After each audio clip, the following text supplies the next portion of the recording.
All right. Good evening, everyone. Thanks for joining me in this video.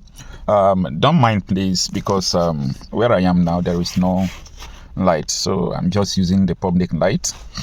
All right. Let's talk about the issue of what transpired in Kwara State today. You know, I've been telling you people that this country is becoming more and more complicated, and I will continue to say what I hear, what I see, what I know, and what is going on. So there is no need stopping anytime soon. The policemen were patrolling in Kwara State. They were patrolling under the order of IGP Agbatokun.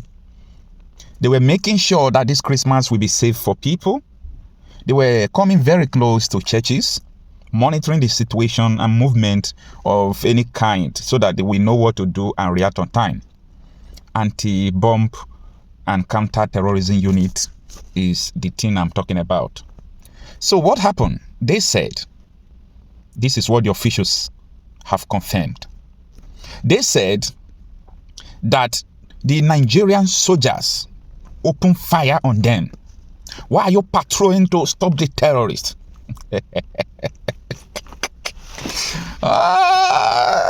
Nigeria, why are you patrolling to stop the terrorists? They opened fire on the policemen.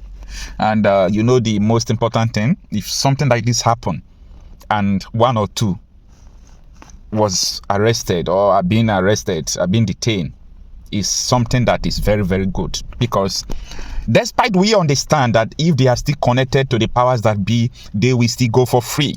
This is what has been going on. This is what has been going on time without number, and we have been saying this. What will make the military to open fire on the police? Now, this is not the first incident, not the second, not the third. Something happened again before. Which state is it? Is it Adamawa? When the policemen nab kidnappers, all these bandits, they nabbed them. And they were taking them to their police station to detain them and, consequently charge them to court. As usual, the Nigerian military intercepted them and opened fire on the police. And the kidnappers were set free. I have been warning you people that Boko Haram is in the Nigerian Army. They said they are repentant. They have repented. They call them repentant Boko Haram. I laugh.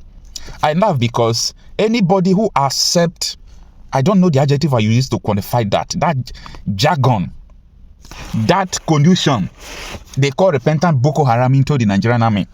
Anybody who finished primary school or secondary school and believe this lie, this deception, that repentant Boko Haram members will be good Nigerian soldiers, can become president and so on and so forth, and you believe it will work smoothly, that it is not an agenda of these people, I laugh.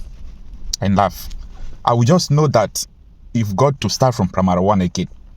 Okay? This has nothing to do with sentiments. My anger is that there are so many things that concerns the life of the people, but it doesn't bother Nigerian celebrities. It doesn't bother so many people that feels that they are brilliant intellectuals. Sometimes I use a foul language like these are pseudo intellectuals, because I can't comprehend this, that Boko Haram members are in the army. The same Boko Haram who said that they want Sharia state in Nigeria, that they are going to achieve this, that there is nothing the Nigerian government will do to them. Do you understand what I'm saying? Do you understand? So, if these same people are in the Nigerian army, tell me, what will be your own destiny? You know, most of the time, up to 4 times now, I've talked about the principles of infiltration. I said this is the principles of war, but a lot of people don't want to understand. I narrated how Afghanistan fell.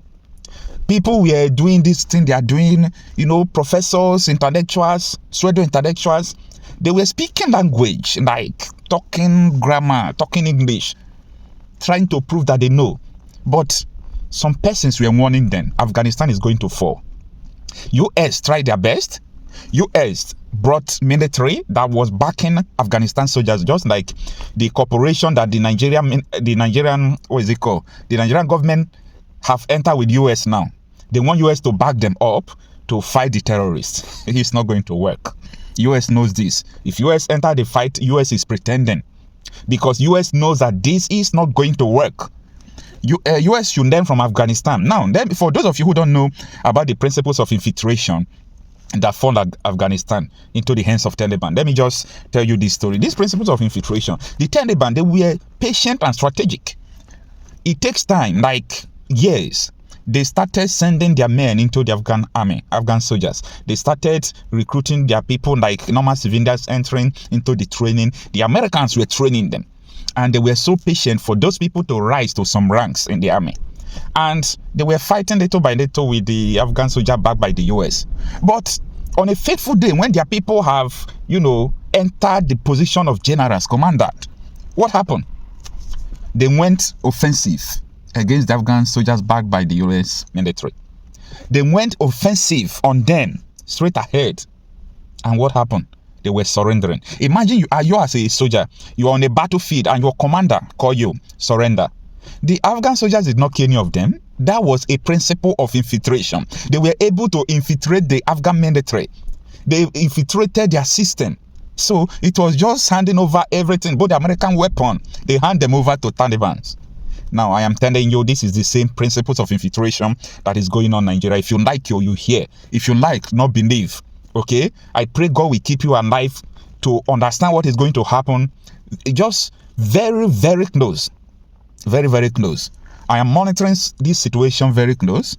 A lot of people who are in the south, especially, feel that the south is too far. They feel that the south is too far. It's too far. Like, there is nothing that is going to happen to me. The south is too far. Guys, the south is not far, okay? The south is not far. We've got to, call a spade a spade. We have to be sincere to ourselves, because I, Okochabi myself, what makes me feel bad and talk about these things is not because of today's solution, because a lot of people just focus on today. How do we solve this problem today? Let us send vigilante into the bush. Let us send soldiers. Let us do this. You are talking about today's solution to the problem. But the people have planned generational and systematic conquer. Like, they will conquer you. This is systematic. It's a systematic conquering of the people. These people have planned this thing more than 100 years ago, and their plan is not just about 500 years. So if you are jumping up and down thinking that an urgent solution, let's just do this, let us form private security, I laugh, because are you going to fight perpetually? Are you going to fight perpetually? It's just a question. After you must have finished fighting, your children will start fighting again. I just want you to understand that you must know that if we did not return to the way we were before, even before the amalgamation of Nigeria, or at least when Nigeria was in regional government, I know a lot of people don't want to understand this issue I'm talking about. When Nigeria was in regional government, regional autonomy, things weren't going like this. It was not like this. The only thing that could happen is competition or regional competitions. Who is offering free education more than each other? Who is tying more rules? But now what we see is our thieves. Oh, the man, let's pray for him. Oh, he's a thief, but it's our own. This one is a thief, it's our own. Politicians and non-politicians, they are all just after their own interest. They are all just after their own interest. So this is what happened today. Military opened fire on policemen. This is not the first time. Okay, people should be very, very careful about what is going on. All right, Merry Christmas to you all.